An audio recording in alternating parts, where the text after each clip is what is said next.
আমার মেয়ের আগের বছরের জন্মদিনে কোনো বড় বার্থডে পার্টি না দিয়ে আমরা ডিসাইড করেছিলাম যে ওকে সমুদ্রে বেড়াতে নিয়ে যাবো। আমরা গিয়েছিলাম মন্দারমণি, আর মন্দারমণির প্রথম দিনের ব্লগ অনেক দিন আগে পোস্ট করেছিলাম, কিন্তু দ্বিতীয় আর তৃতীয় দিনের ব্লগ এখনো পোস্ট করা হয়। আমি জানি যে মন্দারমণির অনেক ভিডিও আমি পোস্ট করছি, অনেকের হয়তো বোরও লাগতে পারে। আমি এই ভিডিওগুলো পোস্ট করে রাখছি আমার নিজের মেমোরির জন্য, তো তোমাদের যদি বোর লাগে ইগনোর করে যেতে পারো। তো চলো এবার দ্বিতীয় দিনের গল্প শুরু করি।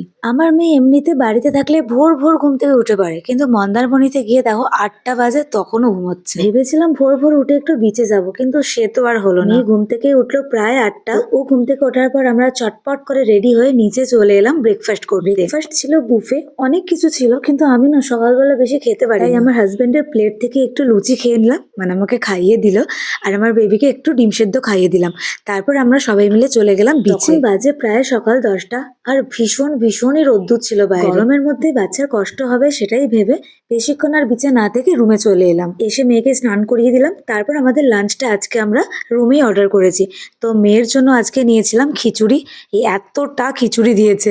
আর আমাদের জন্য নিয়েছিলাম রাইস আর মাটন। আমি না খুব একটা মাটন প্রেমী নই, কিন্তু এখানের মাটনটা এত ভালো ছিল আমার এখনো মুখে লেগে আছে। তারপর দুপুরবেলা অল্প একটু রেস্ট নিয়ে বিকেলবেলা আমরা বেরিয়ে পড়লাম কেকের সন্ধানে, কারণ আজকেই ছিল আমার মেয়ের বার্থডে। এবার আমরা মন্দারমণি যেখানে আছি এখানে তো আশেপাশে কোথাও কোনো কেকের দোকান নেই। তারপর আমরা একটু খোঁজ খবর নিয়ে জানতে পারলাম এখানে যে গ্র্যান্ড বিচ রিসর্ট আছে ওনাদের নিজস্ব কেক শপ আছে। তো সেখানেই গিয়েছিলাম কেক কিনতে, আর এই রিসর্টটাও ভীষণ সুন্দর, দেখেই আমাদের খুব পছন্দ হয়ে গেছে। যাই হোক, কেক তো কেনা হলো, কিন্তু আমাদের চটপটে মেয়ে সেটা কাটতে দিলে তবে তো।